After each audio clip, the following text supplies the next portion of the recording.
SSC পরীক্ষা 2025-এর বাংলাদেশ ও বিশ্ব সভ্যতা বিষয়ের 2025 সালের প্রশ্নের সমাধান।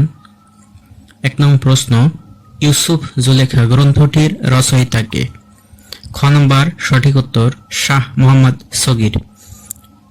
2 নম্বর প্রশ্ন, শোষণহীন সমাজ গঠনের কথা বলা হয়েছে সংবিধানের কোন মূলনীতিতে?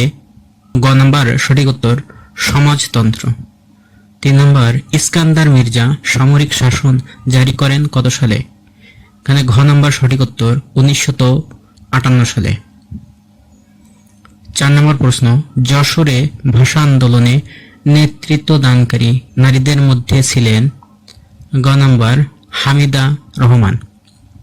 5 নম্বর, মুক্তিযুদ্ধে নাম না জানা লক্ষ লক্ষ শহীদের অমর স্মৃতির জন্য নির্মিত হয়েছে? খ নম্বর জাতীয় স্মৃতিসৌধ। নিচের উদ্দীপকটি পড়ে 6 ও 7 নং প্রশ্নের উত্তর দাও। এখানে সাহসী নারী মিথিলাকে তার যোগ্যতা প্রমাণের জন্য একটি ক্লাব আক্রমণের নেতৃত্ব দেওয়া হয়। সফল অভিযান শেষে তার সঙ্গীদের নিরাপদে স্থান ত্যাগ করতে তিনি সাহায্য করেন। ইতিহাসে আজও তিনি কিংবদন্তি হয়ে আছেন। 6 নম্বর প্রশ্নের উদ্দীপকে মিথিলার সঙ্গে কোন বিপ্লবী নারীর সাদৃশ্য রয়েছে?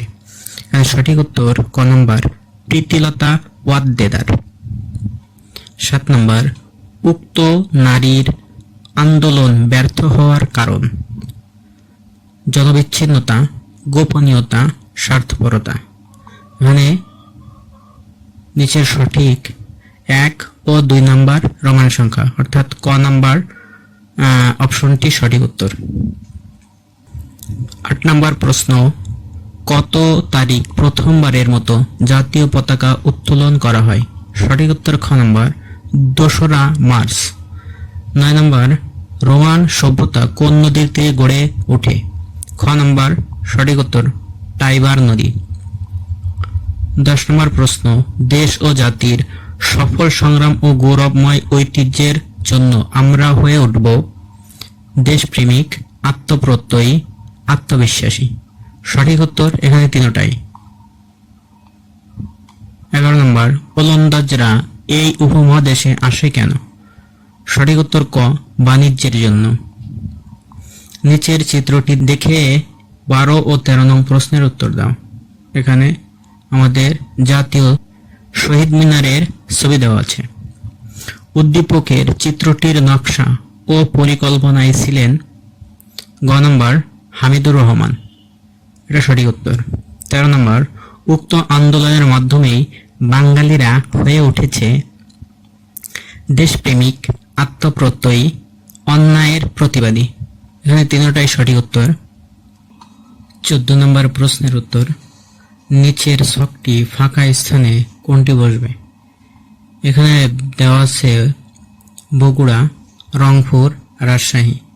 এখানে উপরে বসবে কোনটা? এটা সঠিক উত্তর গ নম্বর 15। 15 নম্বর, হিস্টোরিয়া শব্দটি প্রথম ব্যবহার করেন কে? গ নম্বর সঠিক উত্তর হেরোডোটাস। 16 নম্বর, গণতন্ত্রের সূচনা হয় কোথায়? সঠিক উত্তর ক এথেন্স। 17 নম্বর, ধর্মপাল কোন ধর্মের অনুসারী ছিলেন? গ নম্বর বৌদ্ধ ধর্ম। 18 নম্বর, পাল বংশের সবচেয়ে দুর্বল ও উদ্যমহীন শাসক কে? গ নম্বর নারায়ণ পাল। 19 নম্বর, প্রাচীন বাংলার জনপদ থেকে কিসের ধারণা লাভ করা যায়? সীমারেখা, ভৌগোলিক অবয়ব, রাজনৈতিক বৈশিষ্ট্য। এখানে তিনটি সঠিক উত্তর।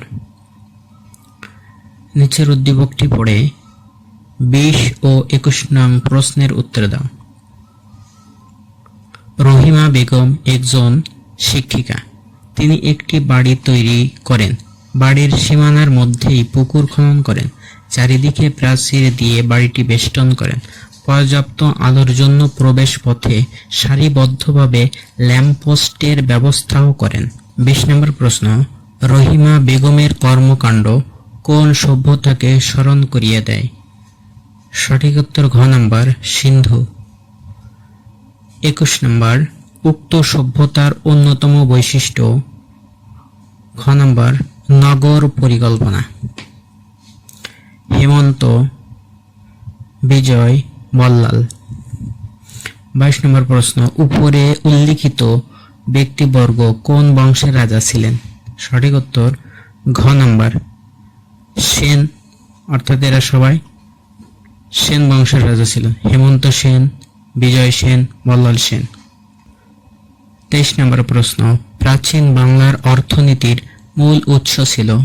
ঘ নাম্বার কৃষিকাজ।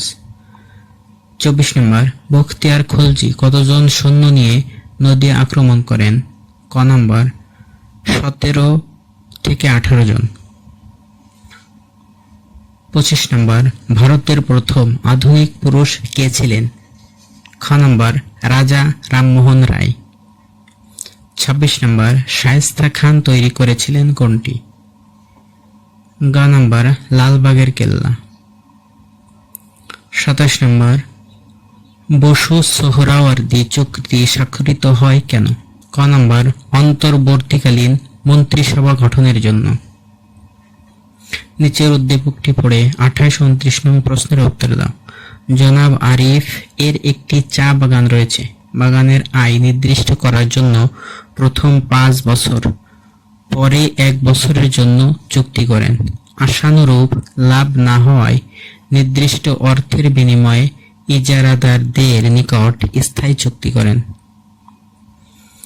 28 নম্বর প্রশ্ন, জনাব আরিফ এর ঘটনাটি ইতিহাসের কোন ঘটনার সাথে সাদৃশ্যপূর্ণ? সঠিক উত্তর চিরস্থায়ী বন্দোবস্ত। 29 নম্বর, উক্ত ঘটনার ফলে বড় বড় জমিদারি নিশ্চিহ্ন হয়ে যায়, স্থায়ী মালিকানা স্বীকৃতি পায়, কৃষক শ্রেণী শোষিত হয়। আর সঠিক উত্তর 2 ও 3, অর্থাৎ স্থায়ী মালিকানা স্বীকৃতি পায়, কৃষক শ্রেণী শোষিত হয়। এবং 30 নম্বর প্রশ্ন, বাংলার স্থাপত্যে সবচেয়ে প্রাচীন নিদর্শন হল? গ নাম্বার বৌদ্ধ স্তূপ।